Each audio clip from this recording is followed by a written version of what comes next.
नमस्कार विद्यार्थियों। पिछली क्लास में हमने जो बात की थी उसके अंतर्गत हमने शहरीकरण के महत्व के विषय में, लेखन कला का विकास कैसे हुआ, क्यों हुआ और किस प्रकार से लेखन कार्य किया जाता था मेसोपोटामियाई शहरों में, इसके विषय में हमने चर्चा की थी। आज हम बात कर रहे हैं कि दक्षिणी मेसोपोटामिया के अंतर्गत जो शहरों का विकास हुआ, जो शहरीकरण हुआ, वो किस प्रकार से हुआ। तात्पर्य है कि जो शहर बसे वो किन कारणों से बसे, तो यहाँ पर हम इस बात की चर्चा करेंगे। देखिए, दक्षिणी मेसोपोटामिया का जो क्षेत्र है वहाँ पर लगभग 5000 ईसा पूर्व के आसपास ही बस्तियाँ बसना शुरू हो गई थी, अर्थात लोग आकर के बस्तियों में निवास करने लगे थे। धीरे धीरे बस्तियों ने, लोगों की भीड़ बढ़ती गई, जनसंख्या बढ़ती गई तो गाँवों का रूप ले लिया और वहाँ पर कृषि कार्य किया ही जाता था। इसके साथ साथ यहाँ पर जो शहरों का विकास हुआ, गाँव के बाद में जो शहर यहाँ पर विकसित हुए, ये जो शहर है किस प्रकार से विकसित हुए, तो ये शहर 3 प्रकार के यहाँ पर शहर विकसित हुए थे। एक तो वो शहर जो मंदिर के चारों ओर विकसित हुए, मंदिर के चारों ओर विकसित शहर। दूसरे वो शहर जो व्यापारिक केंद्र के रूप में विकसित हुए, अर्थात जहाँ पर व्यापारिक गतिविधियां अधिक होने लगी। और तीसरे वह शहर जो शाही शहर थे, अर्थात राजाओं के द्वारा बसाए गए थे। यहाँ पर हम इन 2 प्रकार के शहरों की चर्चा करेंगे, अर्थात मंदिर के चारों ओर विकसित शहरों की और व्यापारिक केंद्र के रूप में विकसित शहरों की। देखिए, जब लोग आकर के यहाँ पर बसने लगे तो जो बाहर के लोग दक्षिण मेसोपोटामियाई क्षेत्र में आकर के बसे, यहाँ पर उन्होंने अपने गाँव में विभिन्न प्रकार के देवताओं के, आप जानते हैं कि प्राचीन काल में इससे ही पूजा उपासना की जाती थी और प्राकृतिक शक्तियों की विभिन्न नामों से पूजा की जाती थी। यहाँ भी 2 देवता इनके, उर और इन्नाना। उर जो चंद्रमा या चंद्र देवता था और इन्नाना जो थी वो प्रेम और युद्ध की देवी मानी जाती थी। तो यहाँ पर उर और इन्नाना के कई मंदिर प्रारंभ में बनाए गए थे, लेकिन ये जो प्रारंभिक मंदिर है, जो बाहर से आकर के लोग जो बस गए थे, उन्होंने जो मंदिर बनवाए वो छोटे छोटे और लगभग 1 कमरे के और कच्ची ईंटों के बनाए जाते थे। धीरे धीरे इन मंदिरों ने बड़ा रूप लेना प्रारंभ कर दिया और जब ये मंदिर बनाए जाते थे तो एक देवालय के रूप में, अर्थात एक कमरे के रूप में होते थे। तो यहाँ पर इस मंदिर के चारों ओर जो मंदिर बनाया जाता है, उस मंदिर के चारों ओर लोग आकर के बसने लग गए। धीरे धीरे मंदिरों ने बड़ा रूप लेना शुरू कर दिया। हालांकि जो मंदिर होते थे और जो घर होते थे, मकान, साधारण मकान,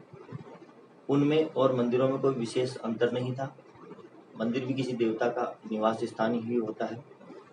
तो जो साधारण लोगों के निवास स्थान थे और जो मंदिर थे वो लगभग एक तरह के ही थे, लेकिन इन मंदिरों की एक मुख्य विशेषता यह थी कि जो मंदिर की बाहर की दीवार होती थी वो एक विशेष अंतराल पर अंदर और बाहर की ओर मुड़ी हुई होती थी, अर्थात डिजाइनिंग बनी हुई होती थी। ये मंदिर की विशेषता थी, जबकि साधारण घर की जो दीवारें थी वो साधारण ही होती थी। तो यहाँ पर ये मंदिर की पहचान की अलग विशेषता थी। अब देखिए, मंदिरों के अंतर्गत लोग विभिन्न देवताओं को विराजते थे, उनकी पूजा उपासना करते थे, उन्हें विभिन्न प्रकार की सामग्रियां भेंट करते थे। धीरे धीरे जो लोग मंदिर के आसपास आकर के बसने लगे, उनमें और भी अधिक आपसी गतिविधियां, आर्थिक गतिविधियां होने लगी और धीरे धीरे इन गतिविधियों के कारण से, आर्थिक गतिविधियों के कारण से लोग यहाँ पर आकर के और अधिक आध्यात्मिक तौर पर भी और आर्थिक आवश्यकताओं के तौर पर भी यहाँ पर लोग धीरे धीरे आकर के बसने लगे और मंदिर के चारों ओर बड़ी संख्या में लोग बसने लगे, जिससे यहाँ पर शहरों का विकास हुआ। अब यहाँ पर जो हम बात कर रहे हैं शहरों के विकास की, दूसरे नंबर की व्यापारिक केंद्रों के रूप में मंदिरों के आसपास तो शहरों का विकास हुआ ही हुआ। इसके साथ साथ जो जैसे व्यापारिक जहाँ पर गतिविधियां बढ़ गई थी, हमने पहले भी बात की थी पिछले लेक्चर में कि जब किसी अर्थव्यवस्था में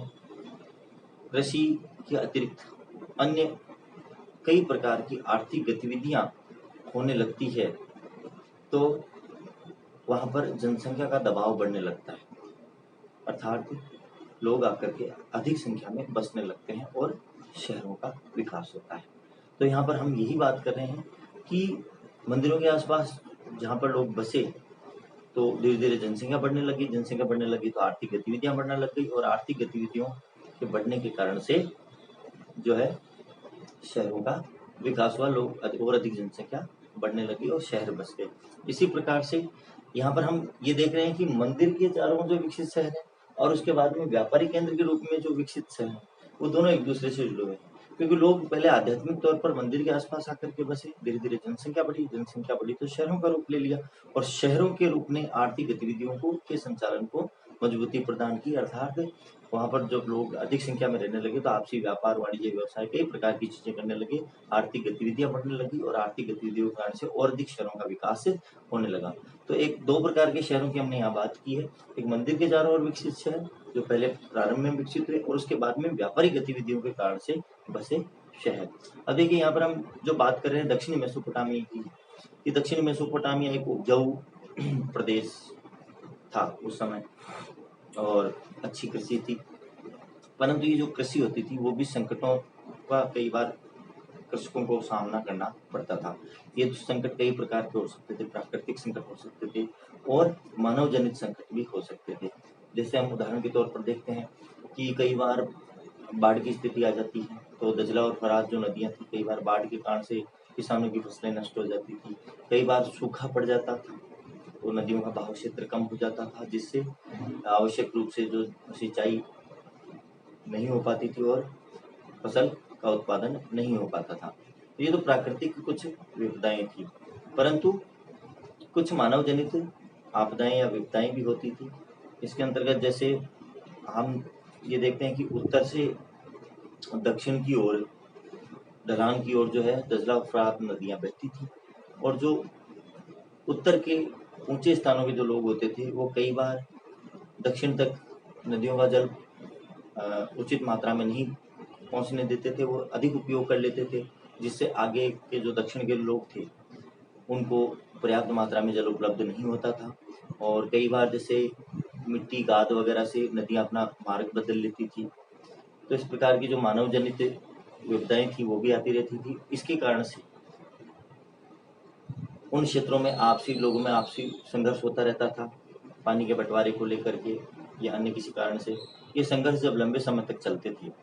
तो इन संघर्षों के कारण से गुटबंदियां हो जाती थी और विभिन्न समुदाय गुट बन जाते थे और उनका एक मुखिया बन जाता था और जो समुदाय जीतता था वो दूसरे जो पराजित समुदाय है उसको, उसके लोगों को अपना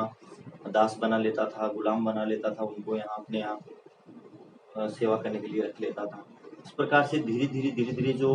गुट के नेता थे वो धीरे धीरे अपने समुदाय या गुट के लोगों की भलाई के बारे में सोचने लगे, उनके लिए कुछ अन्य क्रियाकलाप करने लगे,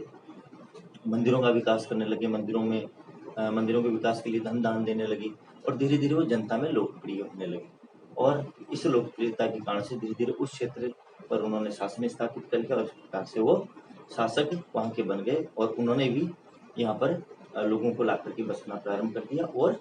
जो शहर थे वो बसने लग गए और वहाँ पर आर्थिक गतिविधियाँ